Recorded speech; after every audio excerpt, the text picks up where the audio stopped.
అందరికీ praise lord. దేవుని నామానికి మహిమ కలుగును గాక. మీరందరూ బాగున్నారు కదా? మీరు పెడుతున్న ప్రార్థన రిక్వెస్ట్కి ప్రతిరోజు మేము ప్రార్థన చేస్తున్నాం. దేవుడు గొప్ప కార్యాలు మీ అందరి జీవితంలో ప్రభు జరిగించుదురు గాక. అలాగే థ్యాంక్ యూ ఫర్ లైకింగ్ ఆ videos, thank you for sharing them. మీరు ఆత్మీయంగా బలపరచబడితే తప్పకుండా ఈ వీడియోస్ని మీ స్నేహితులకు అనేక మందికి మీరు షేర్ చేయాలని ప్రభుపేట మనవి చేస్తున్నాను. మనందరం చాలా గృహాలు చూస్తూ ఉంటాం. కొన్ని గృహాలు చూసినప్పుడు వారి చుట్టూ ప్రహరీ గోడలు కట్టుకున్న తర్వాత ఆ ప్రహరీ గోడలపైన గాజు పెంకులు కొంతమంది పెడతా ఉంటారు. ఎందుకు పెడతారో మీకు బాగా తెలుసు అనుకుంటా. కొంతమంది ఉన్నతమైన వారు, పేరు ప్రఖ్యాతలు కలిగిన వారు, ధనవంతులు, రాజకీయవేత్తలు, సినిమా యాక్టర్లు, వారు చాలా ఎత్తైన గోడలు కట్టి వాటి చుట్టూ చక్కగా ఎలక్ట్రిక్ ఫెన్సింగ్ పెడతా ఉంటారు, సీసీ కెమెరాలు పెడతా ఉంటారు. దేనికోసమో తెలుసా? వారు క్షేమంగా ఉండాలని, ఆ గృహం లోపల సురక్షితంగా ఉండాలని. ఈరోజు నేను అంటాను, క్రైస్తవ బిడలుగా మా అందరము క్షేమంగా ఉండాలి, సురక్షితంగా ఉండాలి అంటే మన చుట్టూ ఖచ్చితంగా దేవుని బలమైన కంచె ఉండాలి.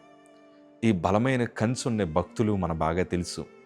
యోబు గ్రంథము 1వ అధ్యాయము 10వ మాట మనం చదవగలిగితే, నీవు అతనికిని అతని ఇంటి వారికిని అతనికి కలిగిన సమస్తమునకును చుట్టూ కంచె వేసితివి కదా. నీవు అతని చేతి పనిని దీవించుచుండుట చేత అతని ఆస్తి దేశములో బహుగా విస్తరించి ఉన్నది. యోబు చుట్టూ దేవుడు ఎప్పుడైతే బలమైన కంచె వేశారో, యోబు ఆస్తి ఆ దేశములో విస్తరించబడుట మనం చూస్తూ ఉన్నాం.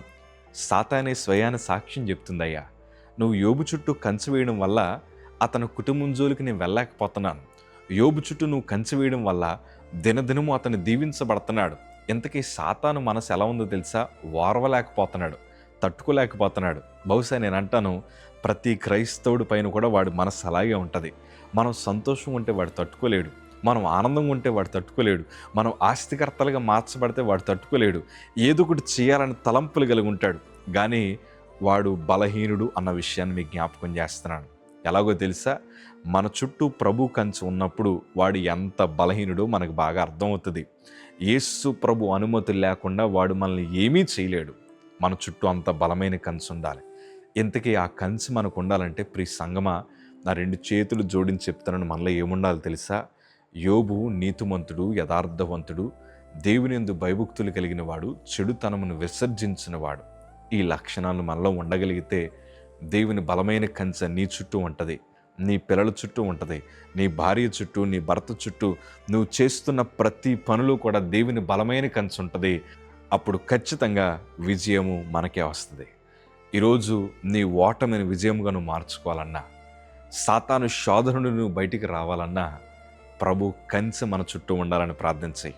ఈ వీడియో అయిన తర్వాత మనందరం ఒక ప్రార్థన చేయాలి. అదేంటి తెలుసా? ప్రభువా, నీ బలమైన కంచె నా కుటుంబం చుట్టూ నాకు అవసరం ప్రభా, ఆ బలమైన కంచె మాకు దయచేయి ప్రభా అని మనం ప్రార్థన చేయాలి. ప్రార్థన చేయడం మాత్రమే కాదయ్యా, యోబు బ్రతికినట్లు మన వట్టి సాక్ష్య జీవితాన్ని మనం పొందుకోగలిగితే ఖచ్చితంగా మన బ్రతుకులు అద్భుతంగా ఉంటాయి.